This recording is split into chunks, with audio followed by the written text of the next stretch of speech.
Pemirsa Komisi 3 melanjutkan rapat dengan panitia seleksi calon pimpinan KPK setelah kemarin tunda. Dalam rapat kali ini, Pansel KPK menjelaskan mengenai prosedur pemilihan 8 calon pimpinan KPK.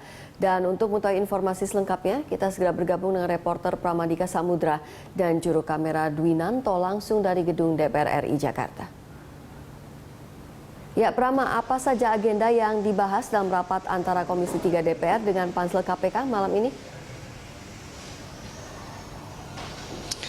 Ya, Rima, rapat lanjutan antara anggota DPR Komisi 3 dengan panitia seleksi calon pimpinan KPK telah berlangsung. Rapat kali ini untuk persiapan tes uji fit and proper test yang nantinya akan digelar oleh DPR. Dan tadi sejumlah anggota DPR Komisi 3 mempersoalkan mengenai pembagian kriteria pada 8 nama calon pimpinan Komisi Pemberantasan Korupsi yang diloloskan oleh Capim KPK.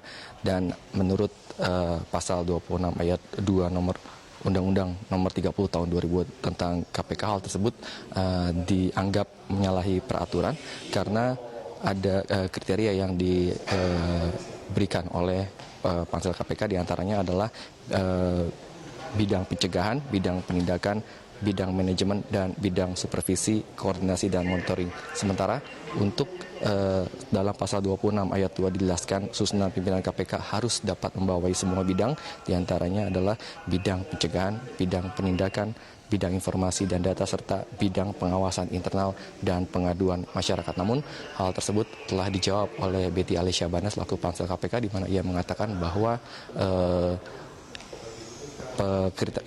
kriteria atau kategori yang diberikan semata-mata adalah untuk memudahkan anggota DPR untuk memilih kombinasi yang tepat untuk calon pimpinan KPK sehingga nantinya dapat memperkuat KPK. Selain itu, tadi juga pimpinan sidang yaitu Beni Herman mempertanyakan soal kredibilitas Johan Budi sebagai pimpinan KPK, di mana ia menganggap bahwa Johan Budi dinilai tidak layak untuk menjadi calon pimpinan KPK karena pengalamannya yang kurang, dan memang sesuai dengan peraturan atau persyaratan pimpinan KPK, di mana ia harus berijazah sarjana hukum atau sarjana lain yang memiliki keahlian dan pengalaman sekurangnya 15 tahun dalam bidang hukum, ekonomi, keuangan, ataupun perbankan.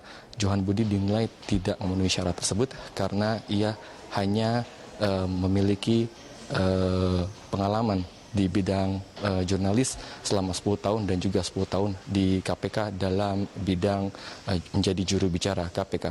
Namun hal tersebut dijawab oleh Pansel KPK, di mana ia menilai bahwa selama 10 tahun Johan Budi telah terjun di bidang hukum dengan menjadi jurnalis investigasi hukum di salah satu media besar di Indonesia, dan hal tersebut diharapkan bahwa Johan Budi dapat diloloskan menjadi salah satu calon pimpinan KPK. Prima. Ya, lalu apakah Anda memiliki informasi apakah sudah ada informasi kapan fit and proper test akan dilakukan, Prama? Ya, Rima, fit and proper test masih menunggu selesainya rapat ataupun persiapan ini, karena mengingat memang masih ada beberapa dokumen yang harus diselesaikan, karena tadi saja ada perubahan yang dilakukan oleh Pansel KPK.